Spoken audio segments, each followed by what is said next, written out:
Bueno, buenos días a todos los asistentes, cordial saludo.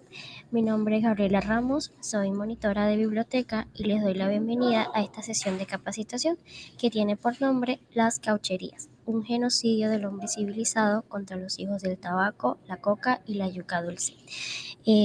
Antes de dar inicio, les comparto las siguientes recomendaciones y es que todos los micrófonos se deben encontrar apagados para llevar satisfactoriamente la sesión. Sin embargo, el chat se va a encontrar habilitado en todo momento para recibir sus comentarios, inquietudes y sugerencias que presenten durante la sesión.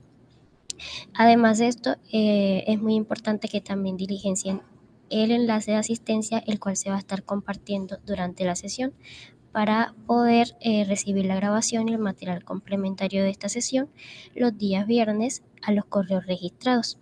Sin más preámbulos, le voy a dar paso a nuestros líderes asistentes de esta sesión, quienes son Jorge Andrés Rivera Cabrera, licenciado en Humanidades y Lengua Castellana, magíster en Educación para la Inclusión, docente ex UNAD, librero, integrante activo del Grupo de Investigación Yomatambo USCO y del Semillero de Investigación de Estudios de Género, Interseccionalidad y Nuevas Masculinidades, EGIM, investigador de la relación existente entre la exclusión en Colombia, la colonialidad y la reproducción de los discursos y prácticas de la colonialidad por medio de los libros de texto escolar y la literatura, así como también Pedro Antonio Cubillos Contreras, técnico en sistemas agropecuarios ecológicos, emprendedor y habitante del territorio.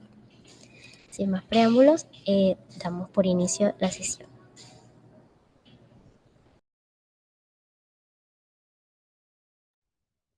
Buenos días para todos y para todas. Me notifican si el audio es claro para ustedes, Sí, compañeras. señor. Sí, Claro, claro, se escucha perfectamente. gracias. Don Pedro, me hace el favor y encendemos la cámara. Buenos días para todos y para todas. Bienvenidos a esta sesión 100 años, 106 años después de lo que conocemos como las caucherías.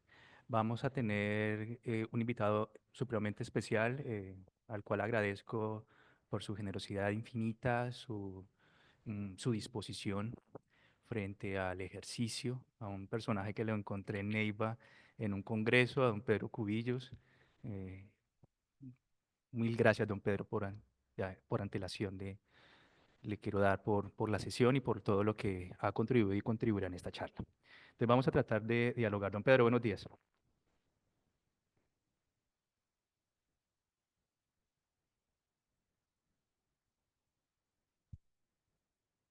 Don Pedro, ¿estás por ahí? Activa el audio, don Pedro, ahí, ayúdele, por favor, para que nos haga un saludito. Me dicen que se está escuchando bajo de volumen. Ahí mejoró. Se le escucha mejor. Perfecto, entonces me quito los audífonos. Gracias. Gracias, señora Laura Gasca. Bueno, mientras don Pedro soluciona el tema del micrófono, entonces vamos a dar inicio como tal a la sesión con una canción, ya que digamos, personajes que que poblaron y que pueblan nuestra Amazonía hacen parte de la idiosincrasia de la música, la danza. Entonces vamos a empezar con una canción muy corta, o como para ambientarnos, y luego vamos con el tema de la presentación como tal. Dicen que don Pedro tiene el micrófono restringido. Por favor, compañeras, para que lo puedan habilitar. Gracias. Entonces vamos a escuchar este audio para entrar en ambientación frente a lo que es la música, la danza y la cultura de la palabra y la oralidad dentro de los pueblos amazónicos.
Bien, en cierta medida este es un permiso que se está pidiendo para hablar sobre este tema tan complejo y que también todavía después de más de 100 años se guarda casi un silencio sepulcral en muchas de las comunidades. Entendible. Vamos entonces, don Pedro, ya creo que tiene habilitado el micrófono para que pueda saludar, por favor. Muy buenos días. Sí, agradezco esta oportunidad porque pues para mí es muy importante rescatar esto que fuera de micrófonos le comentaba, pues que los indígenas prácticamente han perdido la memoria y hoy en día es muy difícil conseguir información inclusive de lo que aconteció. Pero es un trabajo que me fascina y estoy muy contento de poder estar acá y aprovechar esta oportunidad. Gracias, don Pedro, y vamos a estar dialogando. Un abrazo también a la profe Dana por la colaboración. Gracias, profe. Bien, el título que le hemos dado a la conferencia junto al compañero Pedro se titula Las caucherías, un genocidio, aunque nos faltó el genocidio del hombre civilizado, entre comillas. Vamos a discutir eso de qué es el hombre civilizado y qué es una civilización, contra los hijos del tabaco, la coca y la yuca dulce. No podíamos abarcar más, don Pedro, porque pues las caucherías llegan hasta el Baupés, hasta el Meta, Bichada, eh, pero vamos a ubicarnos solo en la olla del Putumayo, donde tuvo pues la desfortuna de tener el paso de la Casarana, que es como el punto exacto donde queremos recaer. Y hemos dividido la charla en 4 partes. La primera tiene que ver con la selva. La primera civilización es la selva. A la primera que se le hace un proceso de colonización, de avasallamiento y de expropiación y de explotación sin misericordias a la selva. Vamos a ver cómo está la selva hoy en día, lo importante de la selva para nuestras culturas andino-amazónicas. Y seguido vamos a hablar de las civilizaciones que poblaban la olla del Putumayo y algunos alrededores, de lo que pudo rescatar o de lo que se puede rescatar de los diarios de viajeros y de botánicos, porque hay que decir que esa zona empezó a ser explorada por el afán de explotar sus recursos. Y luego vamos a trabajar el tercer punto. Concretamente nos disponemos a decir que las caucherías es y fue un crimen de Estado por omisión y por acción directa, porque se consolida dentro de lo que se conoce como regímenes de poder y de la gubernamentalidad. Vamos a tratar de demostrar con algunos elementos puntuales de las constituciones y de decretos que el tema de las caucherías, a pesar de ser conocido, representó un olvido sistemático para el Estado colombiano y una culpabilidad directa.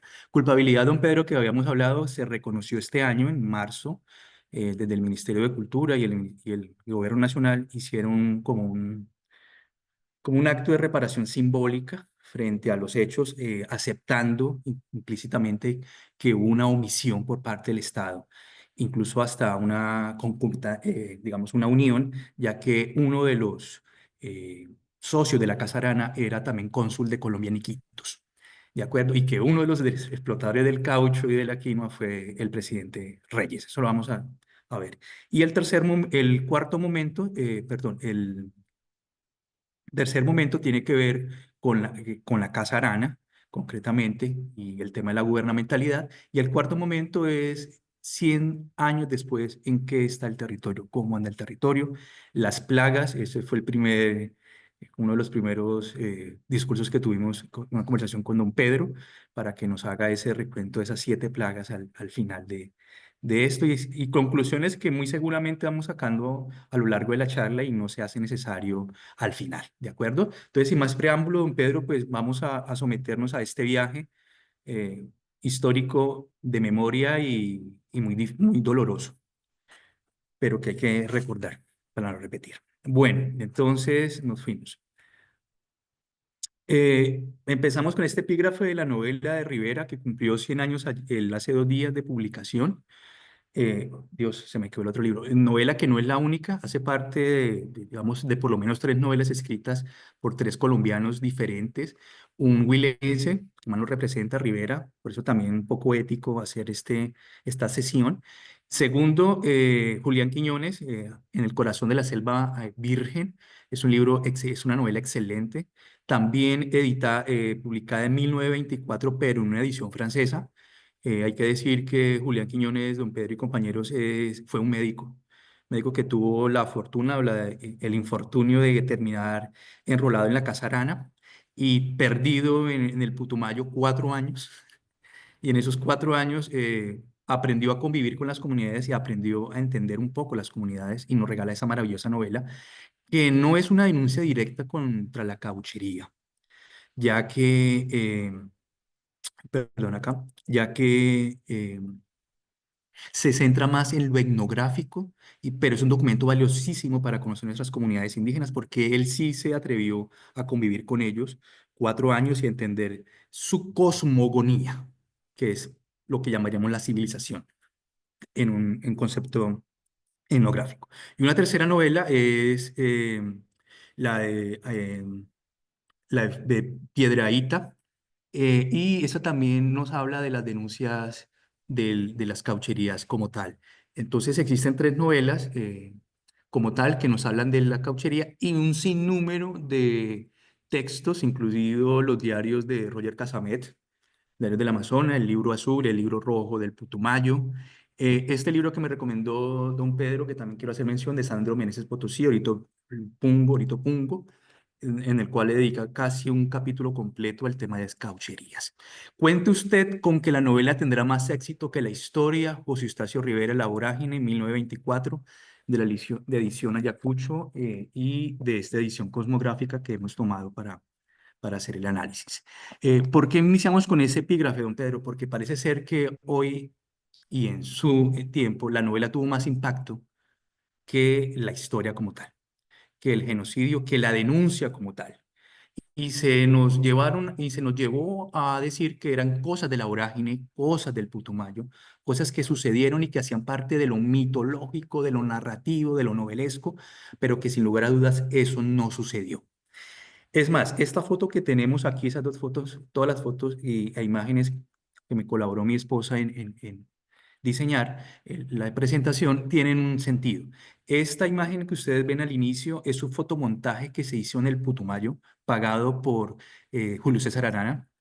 Se tuvo tanto la osadía de enviar un portugués a estudiar cine en Francia para la época y construyó una película, creo que se llama Putumayo, del cual hay unos fragmentos, donde la idea era hacer fotomontajes de los indígenas haciendo rituales de antropofagia, para aumentar esa idea de la civilización, del patriotismo y de la connotación de la antropofagia de estas comunidades y por la antropofagia que conlleva a la civilización, el exterminio de esas comunidades. Y el segundo es un dibujo de una ilustración de una de las tantas mutilaciones que se veían a diario como modus operandi de la Casa Arana. Entonces parece ser que sí, que la historia no tuvo éxito. Hoy tenemos que recordarle a don Pedro y recordamos a la vorágine también como esa denuncia. Bien, proseguimos entonces. Voy a tratar de cerrar acá. Eso. ¿Qué podemos decir? Que la primera civilización en la selva, la primera a la cual se violenta desde un ámbito de la colonialidad es a la naturaleza, con una imposición tecnológica, una usurpación epistemológica y una usurpación biológica como tal. La naturaleza, desde, nos lo dice claramente en el programa de Gotha Marx, siempre ha sido vista como una fuente inagotable de riqueza y obstáculo para el progreso y el dominio racional. Es una cultura occidental a la cual nosotros estamos circunscritos, el Estado colombiano en su gran mayoría, que ha pensado la cultura perdón, ha pensado la naturaleza desde la cultura y no la cultura desde la naturaleza. Es decir, hemos tenido como osadía ir en contra de la naturaleza por ordenamientos culturales. Culturalmente se acepta que la selva es para tumbar, para deforestar, para civilizar, para colonizar. Ayer casi tuvimos ahí como unas diferencias en cuanto al concepto del gran baldío. Pensamos que eso era un gran baldío, pensaron que era un gran baldío y al ser un baldío, pues es un tema de apropiación y de colonización. Más o menos 3.000 millones de años, la conformación de esta Amazonía, rico tapiz geográfico, suelos, ecosistemas. Estamos hablando de una variedad topográfica que estuvo cubierto de mar durante un periodo de la historia geológica como tal. Por eso esos grandes cerros, aquí tenemos el Chiviriquete, y la Lindosa, más o menos de unos 12.000, 8.000 años antes de Cristo, es decir, que tenemos civilizaciones vetustas, pero más que civilizaciones vetustas, tenemos árboles vetustos, decanos, que ya eran antiguos antes de la llegada de las comunidades indígenas como tal. Estamos hablando de las primeras civilizaciones. La primera civilización en sí es la selva. Amazonía, que es una región tropical, que es la más grande del mundo, la cual se llegó, me acuerdo mucho de una película de Don Pedro que se llamaba Fiscarraldo, de Werner Herzog, que narra cómo llegan los españoles a conquistar por medio de las misiones. Las misiones tienen un papel fundamental en la colonización de la Amazonía, colonización que se da por misiones, fuerza militar e intérpretes. Esta Amazonía entonces sufre una incursión de botánicos, de Agustín Codaxi, de lo coreográfico, de lo botánico, porque lo que se buscaba era materia prima para explotar, para exportar y para ingresar dentro del circuito de lo que se llamaría la modernidad. Modernidad que se ve reflejado en una sola palabra, capitalismo como tal. Por ende, empiezan entonces unas expediciones botánicas de hombres ilustrados, botánicos, criollos ilustrados, y una mirada de explotación de la naturaleza y de una apropiación epistemológica de los saberes de la naturaleza, de los saberes de la selva. Entonces, no es solamente la expropiación y la explotación de los recursos, sino de los saberes. Por ejemplo, la gran cantidad de plantas. Don Pedro, por ejemplo, tiene el fruto amazónico también dentro de su emprendimiento, para decirte entonces que ese saqueo epistemológico de saberes botánicos de la selva también fue un fin de expropiación, de colonización por parte de los primeros viajeros y de los gobiernos como tal, porque pagaban esas expediciones específicamente para eso. Entrando así entonces a una explotación profundamente capitalista en la lógica del monocultivo, también vamos a evidenciar cómo existe un inglés que siembra más de 276.000 semillas de caucho en todo el Amazonas para aumentar el monocultivo, y cómo también esas semillas fueron robadas del Amazonas para ser llevadas a las colonias inglesas y así evitar el escándalo del genocidio y el etnocidio y trasladarlo a otra parte.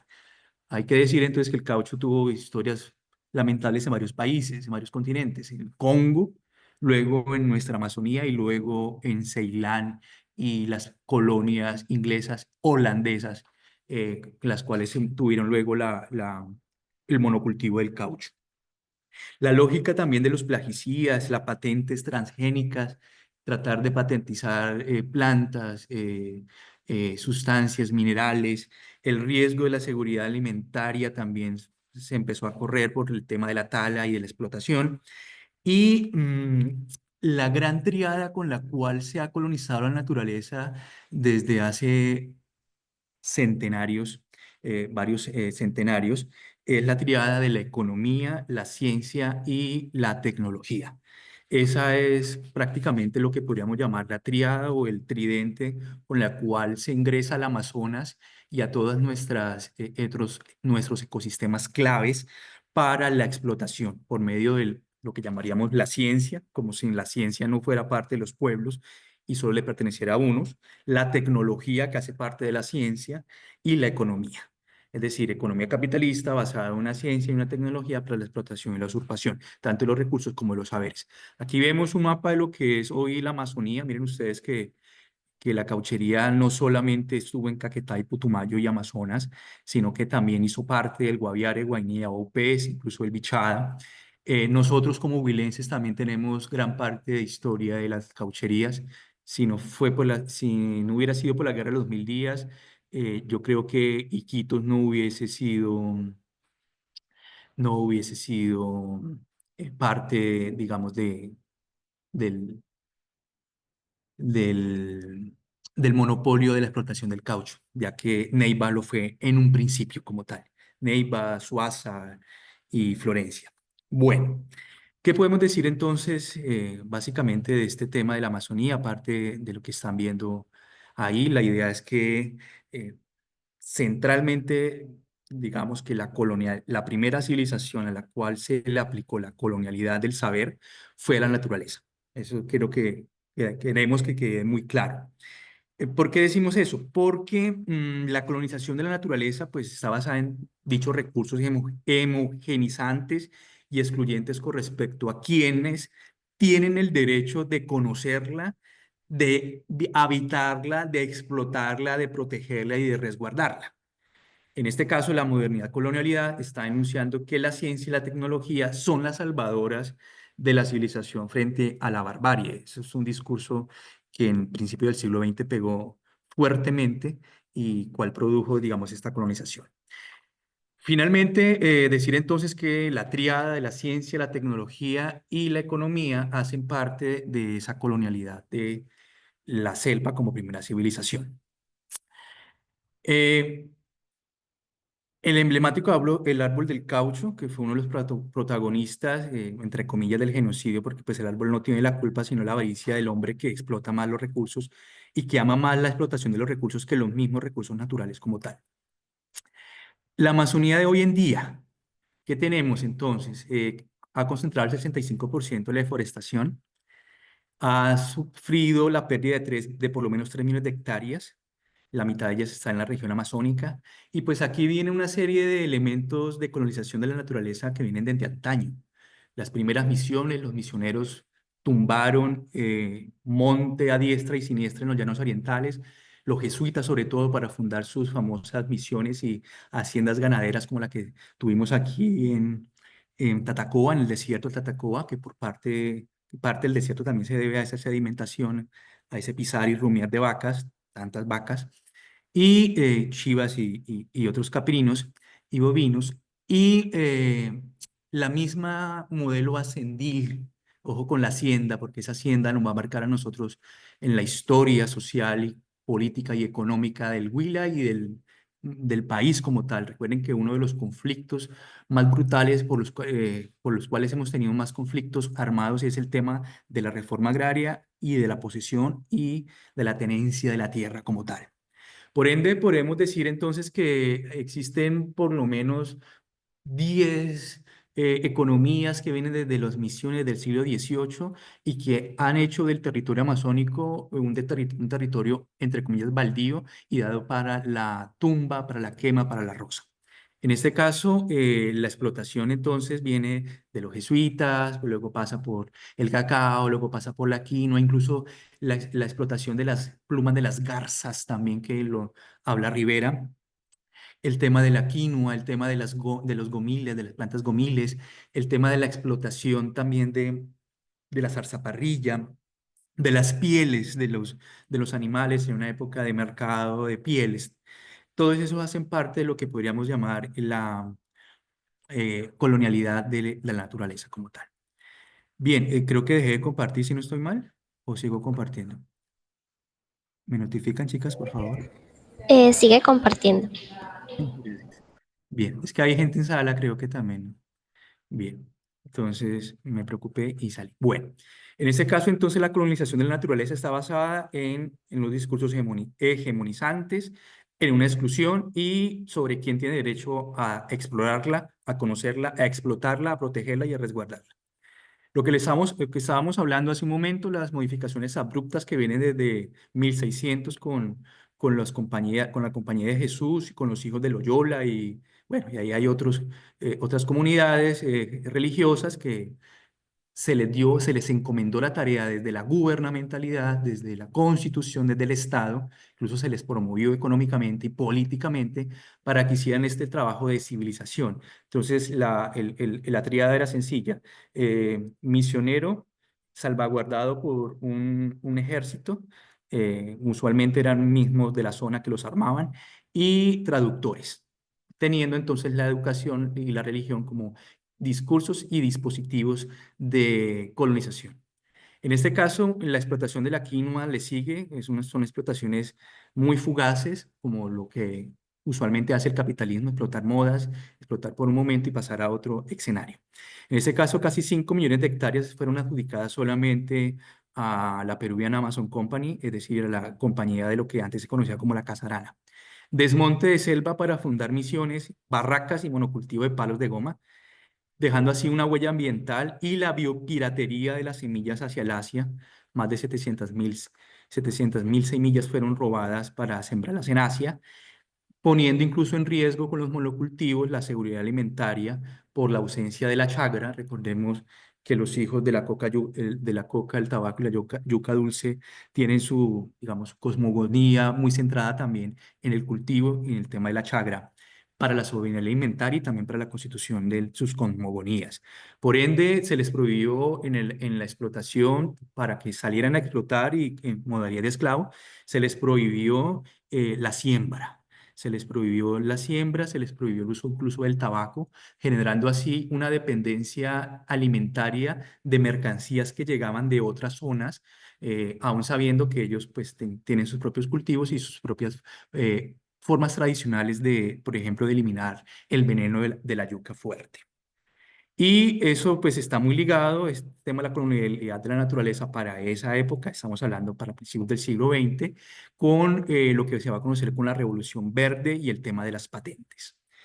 Don Pedro, ¿qué podemos agregar de esta mirada de la selva como primera Ahí ya, civilización? ¿no? Sí, señora, ahí lo estamos escuchando. Bueno, mi concepto es que la cuestión de la deforestación y toda esta cosa de la Amazonía empezó desde, no digamos desde el descubrimiento de los españoles, pero sí porque hay un lapso de que dejaron prácticamente a los indígenas quietos durante unos siglos. Hasta cuando apareció la fiebre por la quina. Entonces creo que la primera explotación fue esa, ¿no? La de la quina. Y ahí arrancó, esa explotación de la quina cuando la quina prácticamente ya se extinguió, la extinguieron. Entonces aparecieron ya los señores comerciantes, que fueron los que antecedieron a Julio César Arana.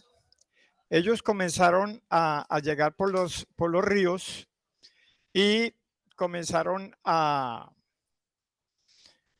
llevar baratijas y a ilusionar prácticamente a los indígenas para que ellos les cambiaban, por ejemplo, por un espejo, les cambiaban las pieles, les cambiaban muchas cosas. Uno de los dos principales personajes que primero llegaron ahí en sus canoas fue, por ejemplo, don Crisóstomo Hernández y don Benjamín Larrañaga.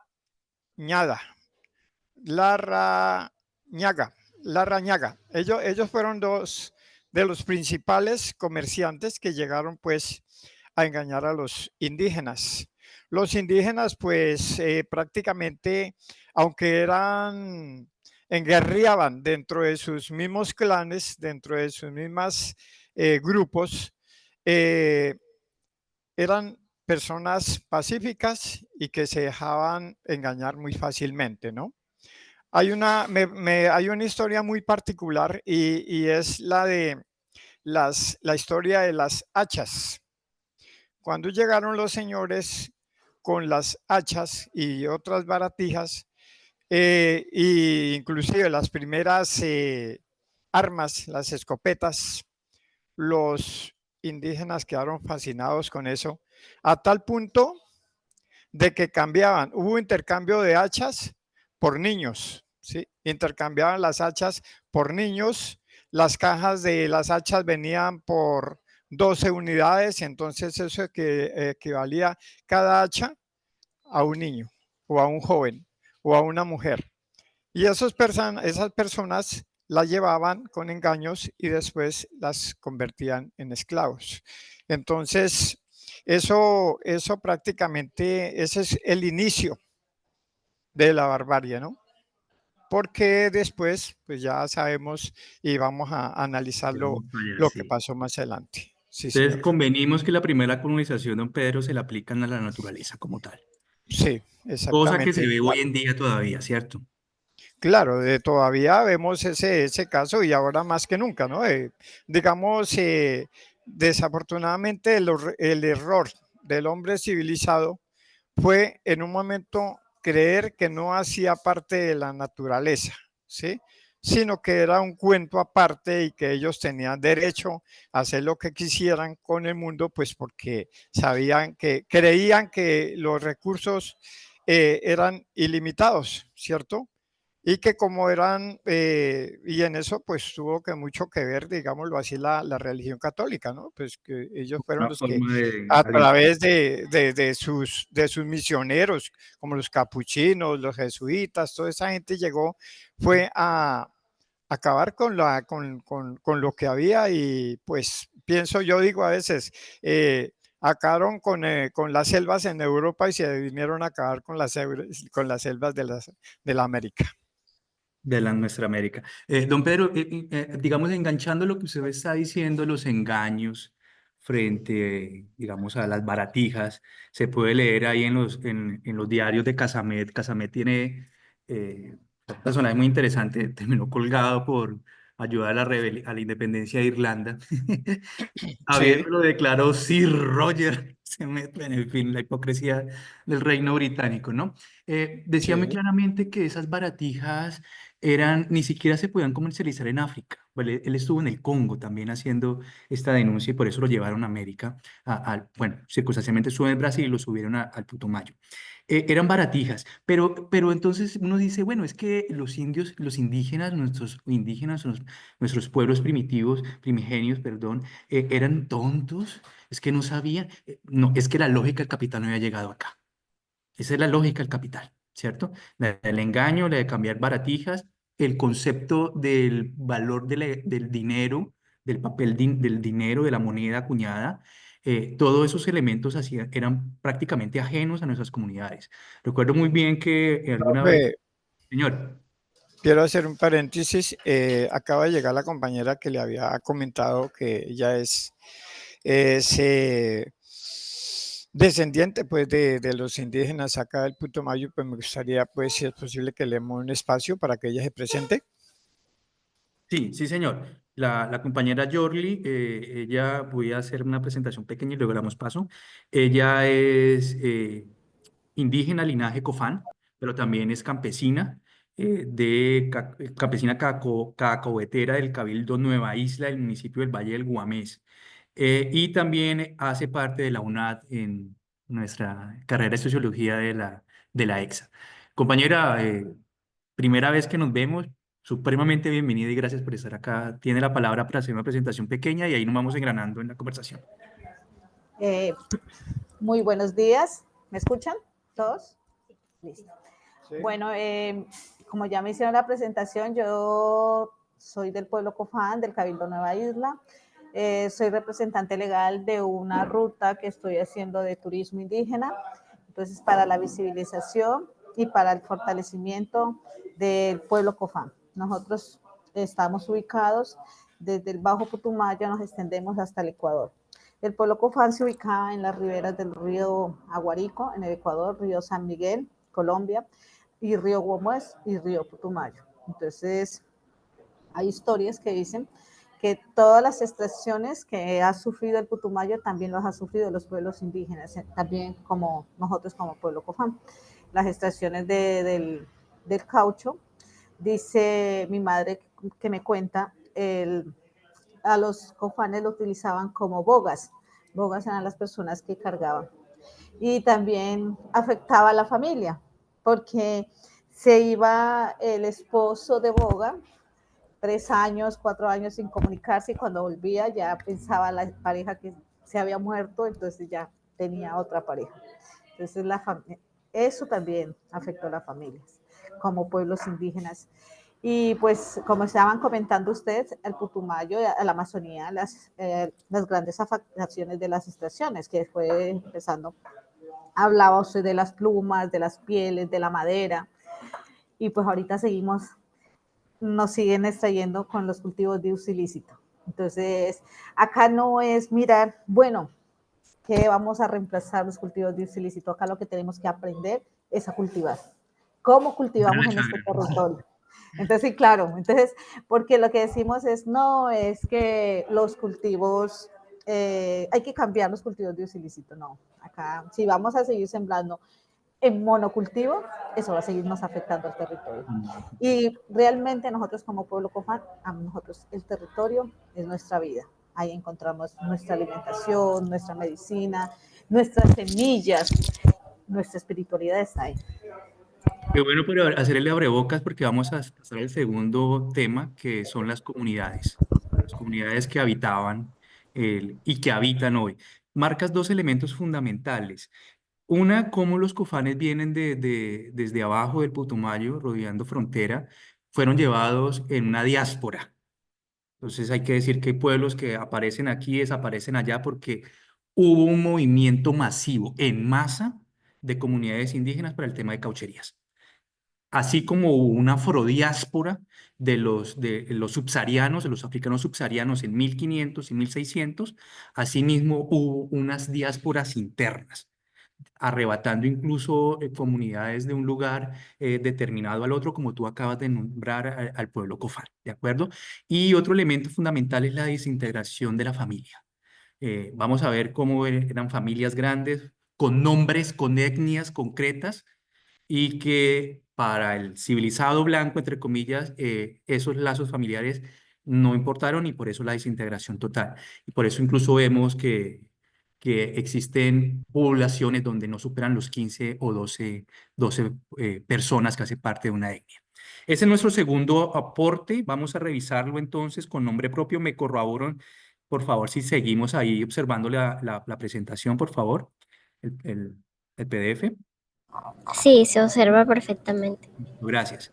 En este caso, entonces, nos preguntamos, bueno, los primeros datos que tenemos en su gran mayoría provienen de misioneros y de exploradores y de botánicos que llegaron allá. Agustín Codax y demás, empezando por Fray de Santa Gertrudis, que llega más o menos para el siglo XVII y hace una de las primeras denuncias, intrínsecamente, sin saberlo, de cómo los primeros que esclavizaron indígenas fueron los misioneros para la explotación de la miel de abeja y del cacao. Y para el tejido de pantalones. También se aprovechaba la mano de obra de las mujeres para temas de la cocina y para la elaboración de los pantalones. En este caso, los datos y los pueblos entonces vienen de esa época, del siglo XVII hasta el siglo XX. Hay datos que a veces no cuadran, por eso hemos traído varios. Según Eugenio Robochun es un explorador francés que contratado por Arana para hacerle publicidad a favor, pero se interna y se da cuenta de los vejámenes. E incluso Robochun sale en la vorágine como el Mosiu, porque Clemente Silva le sirve de guía y es precisamente Robochun quien termina tomando las primeras imágenes de fotografías con su Kodak de el sangrado de los árboles y al lado la espalda llena de laceraciones por el látigo, un instrumento nefasto que fue utilizado para la dominación, la explotación y la creación de la pedagogía del miedo. Robochun termina asesinado indiscutiblemente años después por la Casa Arana. Dice como termina la vorágine que se lo tragó la selva e incluso llega gente extranjera también a tratar de buscar a Robochun porque pues, era un personaje muy interesante para el entonces y lo último que se tiene de conocimiento de él es que fue capturado y lo desaparecieron. Según los informes de Arana, porque hay que decir que la Casa Arana y la Peruvian Amazon Company tuvieron toda una capacidad logística de medios de comunicación, incluso hasta cineasta propio, para decir entonces que Robochun se lo comieron los antropófagos incivilizados y bárbaros, discursos con los cuales se llegó a la dominación como excusas. En este caso también tendríamos que Robochun habló que para el 1906, creo que él desaparece en 1906, este informe llega un año después, habló de 50.000 indígenas solo en la olla del Putumayo. Dicen también que Robochun y Casemet, que era una zona prolija para la proliferación de población humana, de nativos. Muy seguramente por su disposición geográfica y por sus suelos. Ahí que tendríamos que ahondar en ello.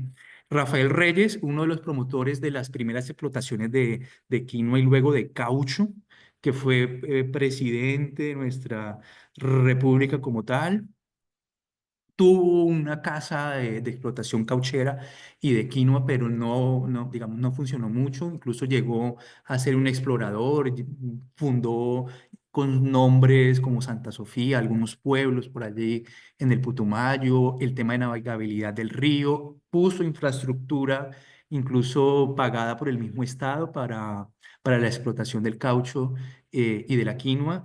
Como decía muy bien don Pedro, el señor los primeros caucheros que llegaron fueron colonos del Huila y del Cauca también. Y Rafael Reyes entonces para 1874 hablaba de más o menos 200.000 indígenas solo entre el río Putumayo y el río Caquetá. Luego Agustín Codazzi nos habla para 1851 de 50.000 personas en la Amazonía y 13.000 solo en el Caquetá.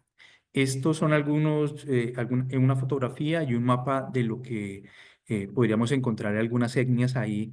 Este mapa más o menos obedece para 1950, 1940 como tal. Pueblos indígenas, gente sin nombre. Ayer hablábamos también cómo en la Constitución, incluso en el 91, no están los nombres de nuestras etnias, les llaman indígenas, y creo que solo aparece 2 veces la palabra afro o negritudes. Eso para decir que, como lo afirmaba Manuel Zapata Olivella en su libro La rebelión de los genes, un ensayo excelente de 1971, los constituyentes del 91 con la Constitución se dejaron llevar digamos, por la mentalidad alienada del hombre occidental con su racionalidad irracional, como diría Dussel, y le negaron el nombre a las comunidades. ¿Por qué? Porque es mejor llamarlos indios, mejor llamarlos salvajes, mejor llamarlos bárbaros, incivilizados, porque esos epítetos hacían parte del discurso de colonización. Gente sin nombre nos preguntamos nosotros. Dentro de los libros que leímos, Libro Rojo, Casemet, Robochun, los informes de la comisión, textos, documentos históricos de Rafael Reyes, por ejemplo, y de algunos exploradores como Codazzi, podemos evidenciar, y haciendo la lectura de la vorágine, algunos nombres. Mi compañera casi le da un soponcio cuando me puse a hacer esto, pero vale la pena. Por lo menos tenemos unas 20 comunidades, aquí las tratado de nombrar, carapaneses, sionas, nonuyas. Los nonuyas los coloqué resaltado porque es una comunidad que ya desapareció literalmente por los efectos de la cauchería, al igual que los andaquíes y los tamas. Que existan ahora algunas comunidades que estén tratando de retomar con un proceso luego de transculturización, digamos, de alteración incluso de la cultura, de la lengua, de la desaparición de la lengua, es otro tema. Pero como comunidad como tal, parece ser que esas tres, por lo menos, desaparecieron por efecto de la cauchería. Y aquí tendríamos unas que sobreviven. Incluso hay un excelente texto, el cual titula Los héroes sobrevivientes victoriosos del crimen cauchero. Y tendríamos otras comunidades como Venenos, Nonuya, Yabunos, Medias Casabes, de los cuales no encontramos mayor información. Muy presumiblemente algunas habrán desaparecido, es una posibilidad. Otras serían comunidades que llegaron traídas en una diáspora para el tema por esclavitud del caucho. Y quizás una tercera posibilidad, don Pedro y compañera, sería la versión de que esos nombres posiblemente puedan ser producto del racismo y de la modernidad colonialidad de los viajeros que los llamaron así y que muy posiblemente de pronto no se llamaban así. Agustín Codaxi nos habla de una tabla, nos da una tabla tomada del estado del Cauca, porque Amazonía hacía parte del Cauca como jurisdicción administrativa. Luego Reyes hace una nueva conversión de lo administrativo. Nos habla que solo en el Caquetá, para 1851, habían alrededor de 13.080 indígenas, solo en esas regiones, y estamos hablando de las cuatro familias lingüísticas más grandes que existían hasta ese entonces. Esa es una Profe, foto. Señor, sí, señor. eh, una acotación ahí. Sí, claro. En mi investigación encontré un libro, es un libro muy pequeño, pero es un libro muy diciente que se llama Caucho y Sangre. Este Sí. libro de Caucho y Sangre es escrito por Daniel Restrepo González. Y me pareció muy interesante porque él hace alusión a lo que su merced dice respecto a los nombres de los indígenas, ¿no? Él se puso en la tarea de investigar los nombres de muchos, de más de 50 indígenas que desaparecieron con la cuestión de la masacre pues, que generó la Casa Arana. Y también hizo una recuperación de los personajes que causaron o sea, que hicieron parte, pues eran como los capataces. Los capataces. Ahí está ese libro, lo recomiendo mucho, es un libro pequeño que lo adquirí aquí a través de mi compañera Jorli, la señora madre de ella tenía ese libro y me lo prestó. Le Ay, estuve bueno. echando un vistazo y me parece muy interesante. Así Sí. como también otros libros, ¿no? Digamos que literatura al respecto hay bastante. Lo que pasa es que, como yo les hablaba hace un rato, ¿no? De pronto nosotros no tenemos memoria y nos sigue pasando, ¿no? No tenemos memoria, sufrimos de amnesia, ¿cierto? Pero hay libros, por ejemplo, como él dice, La masacre de las caucherías, Los infiernos del jerarca, de Pedro Gómez Valderrama, Ujú. El diablo y Mr. Casement, de Jordan Goodman. Sí, Goodman, sí, señor. Hay otro documento aquí muy interesante que me gustaría adquirirlo, que es de Anastasia Candré, oriunda de La Chorrera, es decir, donde prácticamente el epicentro Centro. de lo que nos pasó, de lo que pasó pues con los indígenas, ¿no? Y el que le acabo de mencionar, Caucho y Sangre, entonces de ediciones Avia Yala. De Ayala, Entonces, sí. hay mucha documentación, pero pues falta también mucha promoción y yo pienso que nosotros en este momento estamos comenzando a hacer un trabajo muy, pero muy importante para la generación actual y también para las generaciones que vienen. Qué bueno que dice que estamos empezando, porque realmente estamos empezando y espero que sigamos. Compañera Jorli, ¿algo para acotar hasta ahí, para hacer una pausa y seguir? Listo. No, pues todo este proceso que se hace a través de las investigaciones es importante para nosotros como pueblo ser visibilizados, y el genocidio que se hizo en ese tiempo y que hasta ahorita no ha sido, digamos, restaurado, ese mal que le han causado no solamente a nosotros como pueblo, sino a nuestro territorio. Entonces es importante estas investigaciones porque eso hace que realmente como pueblo seamos visibilizados y tengan en cuenta el daño tan grande que nos causaron a nosotros. Prácticamente a muchos pueblos desaparecieron. Entonces, pues es importante, y como dice don Pedro, los libros no, a veces no se los lee, se los tiene por allá en un sitio, o sea, no le dan la importancia como debe ser. Y pues muy impresionada por el trabajo que usted ha hecho, don Jorge. Y No, pues, me y pues, colocas en colonialidad, modernidad. y pues también contenta de estar en este espacio escuchándolos, que me parece muy importante que uno también se llena de esa información, reaprende y pues y compartirles también las historias que a veces los abuelos y mi madre, que es COFAM, ya que pues como yo digo, yo soy indígena COFAM, pero también campesina porque mi papá es nariñense, entonces ya hay un mestizaje, pues entonces, pero aquí estamos conservando la cultura, el pueblo, nuestra historia, nuestra cosmovisión y todas nuestras costumbres. Don Pedro se me adelantó un poquito y voy a aprovechar entonces para ello, hablar de algunos nombres que hacen parte de la lista de la ignominia.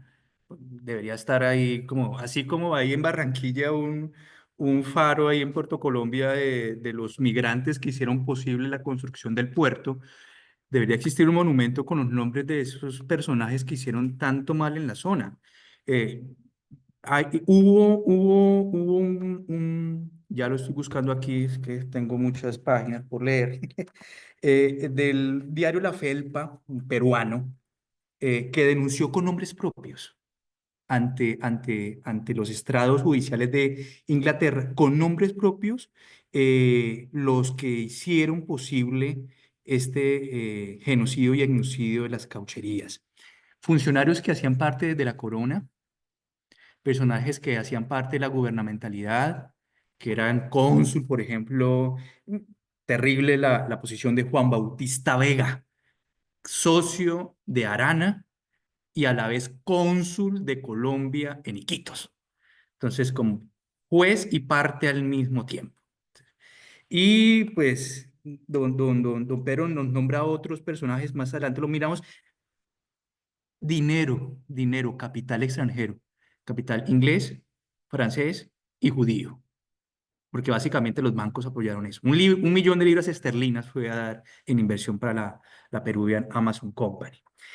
Vamos a saltar un poquito entonces para entrarnos ya a lo que son las caucherías y no nos perdernos en el hilo.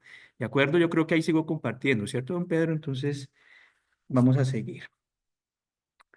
Bueno, esas son algunas imágenes que nos dan los compañeros, a los cuales agradecemos. Gente del centro, hijos del tabaco, la coca y la yuca dulce, nos vamos a centrar solamente en los cuatro pueblos o etnias, que son huitotos, los boras, los andoquis y los ucainas, que según Robochun, Casemed y los diarios de los cuales ya hemos hablado, pues fueron las 4 familias lingüísticas más grandes que se encontraron, con otras comunidades más pequeñas y con otras tribus que hacían parte de estos, que se encontraron más o menos para 1890, 1907. Luego, como anotaba la compañera, existen procesos de diáspora interna donde se llevan literalmente pueblos, poblaciones enteras hacia otros lugares de la selva para la explotación de los cauchos, haciendo generando una desintegración del tejido social, del tejido cultural y un desplazamiento forzado, lo que llamaríamos una diáspora forzada. En este caso, entonces, Robochun, como siempre, nos habla entonces de esas 3 que tenían un origen emparentado, aunque tienen elementos diferentes, sobre todo en lo lingüístico, pero comparten el territorio y comparten elementos como la yuca, la coca y el tabaco fundamental. El tabaco que fue prohibido su consumo y que al ser prohibido se le prohibía al indígena el ritual el mambeo, el pensar, y por eso se atreven a decir que los indígenas tenían la mente en blanco. Miren ustedes. Para 1907, Eugen Rochon habló de 33 subtribus solamente para el pueblo huitoto como tal. Aquí nos preguntamos entonces quiénes eran y quiénes son, porque todavía siguen. Y Pedro hablaba de la gente del hacha, el intercambio del hacha. Vamos a ver un poquito esto. Hoy en día vamos a hablar de 4 familias grandes, que son las que se mantienen dentro de la gente del centro como tal. Hijos del tabaco, la coca y la yuca dulce, los ocainas, los muruy muinane, los bora y los andoque. En este caso de los ocainas, según registros de este libro que leímos que se llama Sobrevivientes Victoriosos, El amanecer de la palabra de los hijos y las hijas del tabaco, la cuca y la yuca dulce, nos habla que existe que es una familia lingüística locaina, los ocainas, y que tienen 15 clanes hoy en día. Según cifras del DANE del 2005, es un censo bastante viejo por el tema de la interseccionalidad. Recuerden que los últimos censos del DANE han tenido ese problema, no aparecen 1.200.000 afros, no aparecen otras comunidades por un tema de planteo de preguntas en las entrevistas y de cómo me siento yo identificado. La compañera decía, yo soy campesina por mi papá, pero soy indígena por mi mamá, y eso es un proceso de sincretismo bastante interesante. Y cuando van los del DANE le dicen, ¿usted es indígena o campesino? Pero no hay la opción de decir, soy indígena con procesos de campenización, por ejemplo. Entonces, esos problemas nos han llevado a tener esa dificultad en el tema de los censos. Se dice que aproximadamente existen 285 pues, personas que hacen parte de los ocainas como tal. Esto queda, digamos, entre paréntesis, incluso un signo de pregunta, porque pues, son datos que se encontraron a la fecha y que pronto pueden tener otro tipo de alteración. Los Murui Muina, que son diferentes a los Muinane, ¿no? Y pues ellos se hacen más conocidos como los Huitotos, que es como un peyorativo con los cuales se le conocieron, dice Casemet, por su endeble fisionomía. Y ahí había un punto fundamental del cual hablaba don Pedro, que era, incluso lo hablaba Casemet también en sus diarios, la pacificidad o el pacifismo de las comunidades. Eso no quiere decir que no se hubieran dado propuestas reivindicativas y de luchas armadas, porque sí las hubo, incluso lo vamos a hablar de algunos héroes de esas luchas guerrilleras indígenas, pero guerrilleras porque eran tomas muy, muy pequeñas de poblaciones, de poblados, de destrucción de algunos barracos, de robo del caucho, de robo de armamento, de robos de vacas, de asesinatos de algunos caucheros, de algunos capataces, porque también vamos a ver cómo estaba constituida la casarana. Pero, grosso modo, podemos decir que según las informaciones de los diarios de esta gente, pues las poblaciones no estaban dadas a las confrontaciones.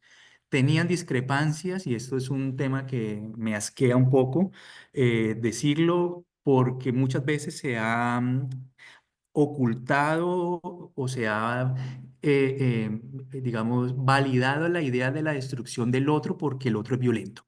Pero entonces no se sabe quién es más violento, si el otro que tiene su tipo de violencia o yo que lo estoy violentando porque el otro es violento. Esa es la racionalidad irracional del cual nos habla Dussel, ¿cierto? Las guerras que existían entre ellos eran guerras familiares. ¿Sí? Muy pequeñas. No hay grandes registros.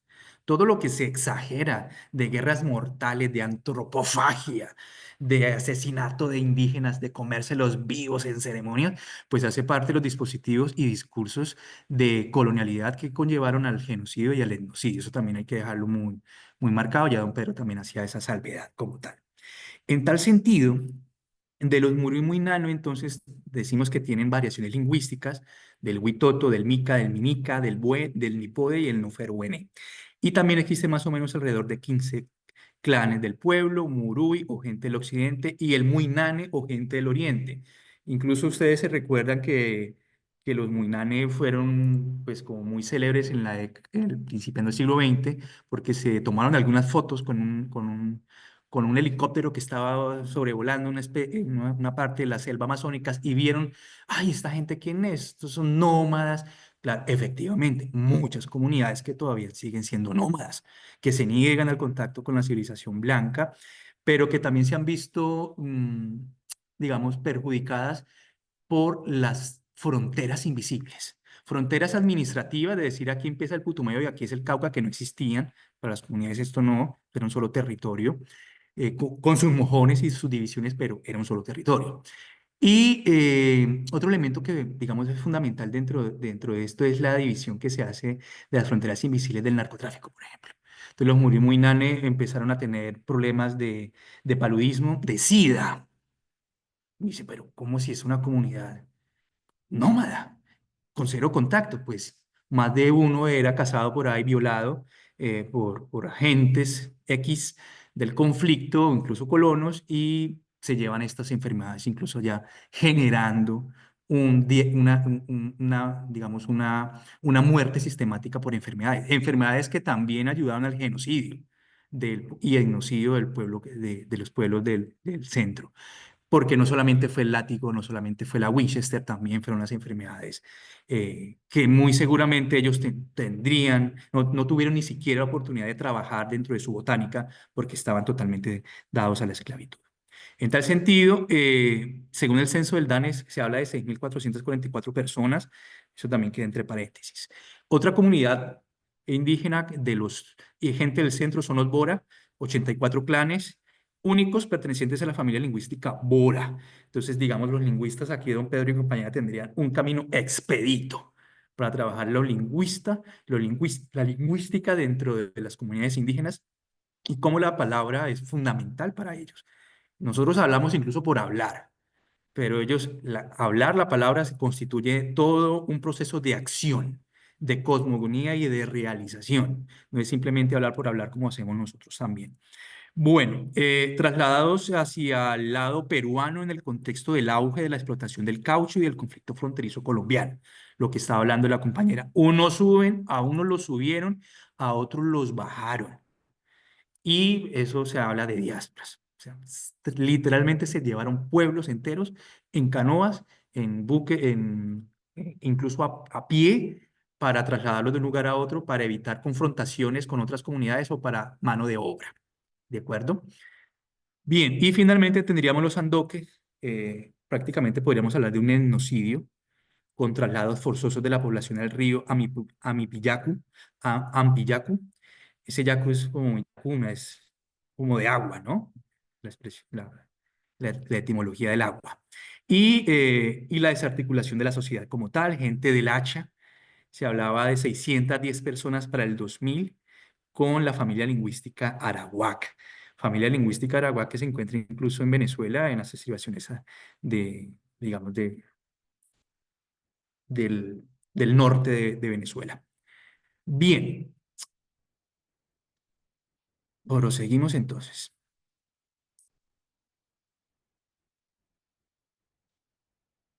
Compañeros, algún elemento ahí por anotar? Bien, lo que estábamos hablando hace un momento, aquí le presentamos a Roger Casemet. Este personaje es importantísimo. Mire que llegó invitado por el cónsul británico, y me llamó la atención, don Pedro, encontrar que el motivo por el cual viajó Casemet no eran incluso ni por las comunidades, sino para saber cuál era la influencia inglesa en este genocidio. Porque recuerden entonces que el cuñado de Arana lleva más de 60, 70, trae barbadenses negros de los Barbados como capataces para que aplicaran la misma metodología colonial de violencia que aplicaron en el Caribe con las plantaciones de caña. Todo el Caribe, caña, incluso hay un son cubano que se llama El Ingenio, del trío Motamoros, y entonces sueña el negro y lo levanta el fuete y nadie sabe, todo el mundo se gusta la azúcar, pero nadie sabe cuánto ha sufrido el negro para sacar el azúcar, ¿sí? Es más o menos. Lo mismo con el caucho. Carros lujosísimos, revolución industrial, la segunda revolución industrial, pero no teníamos ni idea cómo se extraía ese caucho, que dice Rivera que, bueno, en voz de Clemente Silva, que era sangre y siringa, hubiéramos podido titular Profe, esta charla, don Pedro. en ese caso, eso fue unas cosas que prácticamente ayudó a que se parara la barbarie y que se descubriera la verdad, ¿no? Que estaban estos ingleses ahí. Entonces eso lo hicieron como por un patriotismo y por mirar a Ujú. ver qué era lo que pasaba con sus paisanos, digámoslo así. Y eso prácticamente fue lo que ayudó a destapar pues la masacre que se estaba haciendo y ahí fue cuando Casemen en su informe del libro azul se destapó pues y se dio cuenta de la crueldad que estaba sucediendo, algo que pues como nos hemos dado cuenta muchos otros personajes trataron de hacerlo, pero pues no tenían el peso político y social que tenía Casemén. Entonces, ese fue pues prácticamente una, digamos, un alivio pues para que cesara, aunque no cesó de pronto de una, ¿no? Porque aún después de que Casemén llevó su libro azul, su informe del libro azul, y después salió con la cuestión del libro rojo y todo esto, seguía todavía la masacre y seguía la explotación, ya no de pronto tan cruel, pero sí, por ejemplo, los peruanos siguieron explotando el caucho con la gente que tenían. Y lo mismo en Colombia, lo que hablamos de don Rafael Reyes, pues también el hombre siguió en esa tónica hasta que ya pues se fue diluyendo pues esa leyenda, porque el caucho realmente americano pues no daba, pues así hicieron lo que quisieran, y con el robo que hicieron los señores asiáticos o ingleses que llevaron eso para el Asia, pasó de Sudamérica ser el primer exportador de caucho a ser importador inclusive del caucho. Sí, Entonces eso es qué una buena parte. acotación.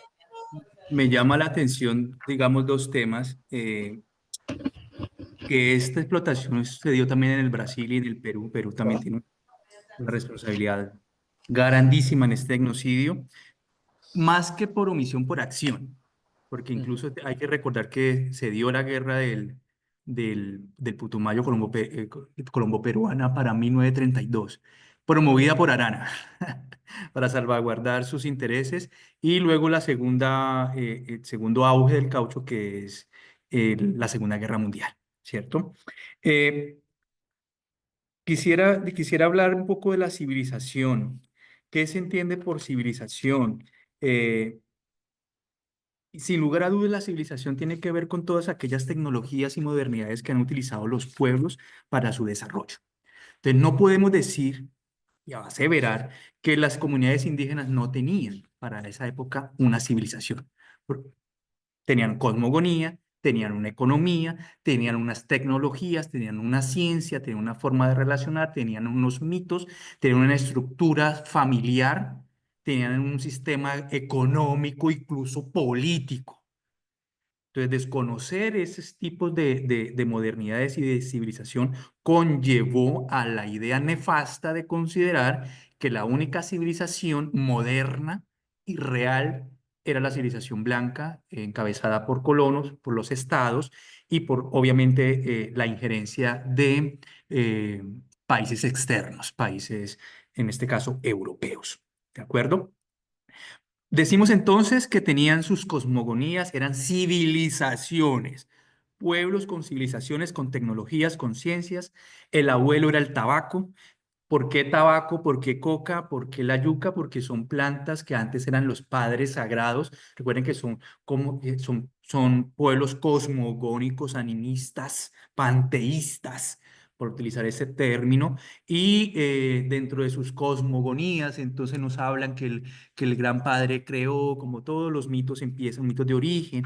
Y nos hablan concretamente que el abuelo, el gran padre, se convirtió en el tabaco. Por eso el tabaco es fundamental para el mambeo y para la comunidad y para el tema de la toma de decisiones. Tabaco que fue prohibido en las caucherías, so pena de muerte porque según Arana y toda esta gente, su cuñado y toda esta occidentalidad, aseveraban que el consumo de tabaco volvía a los indígenas violentos y los volvía más salvajes y los podía llevar a la rebelión. Entonces, por eso la prohibición del tabaco, si se prohibió el tabaco, se prohibía el mambe, se prohibía el mambeadero, la construcción de memoria, incluso hasta la misma comunicación humana entre los pueblos por el tema del uso, de la prohibición del uso del tabaco.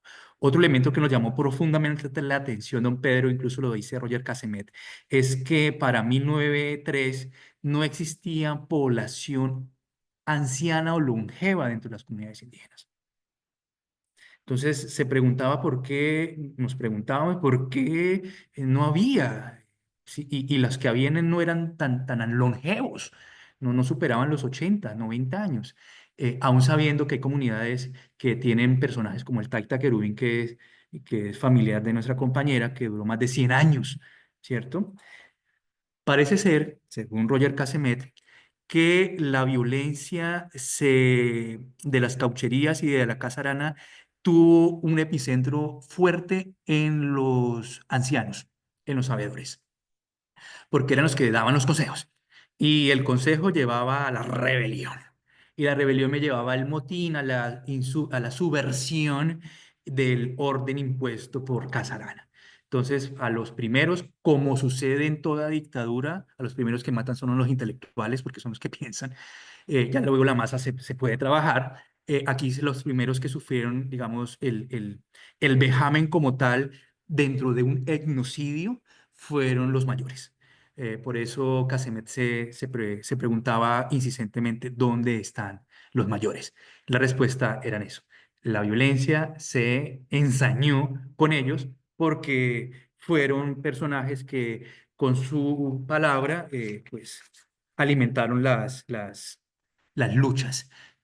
Mira, yo tengo, esto lo vamos a mirar, pero lo podemos comprar. Por ejemplo, Humandí en el siglo XVI, uno de los que encabezó rebeliones, Miguel Sumaeta, Andoque, el clan Venado o Macamaipani, que es un clan de los Muinani, Yorocamaina, que era Huitoto, personajes que no son muy nombrados, pero que hicieron parte de lo que se llama la rebelión y las reivindicaciones.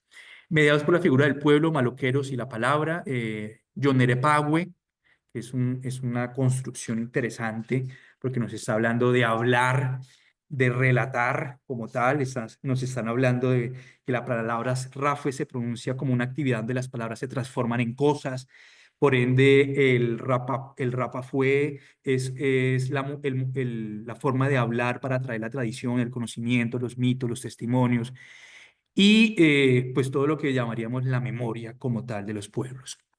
Tienen una ley de origen, tienen una cultura, una ley de origen basada en la cultura, en la memoria, en la espiritualidad, una lengua madre, el cual era el mecanismo del saber y del vivir, lenguas que fueron prohibidas por los misioneros, esas lenguas de perros.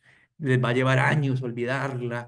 Y pues si olvidamos raíces, si olvidamos la palabra, si olvidamos la oralidad, si olvidamos nuestra lengua, pues se produce un proceso de etnocidio, el cual fue llevado, digamos, con pleno proceso y finalidad desde las misiones, pasando por la escuela y terminando por las caucherías.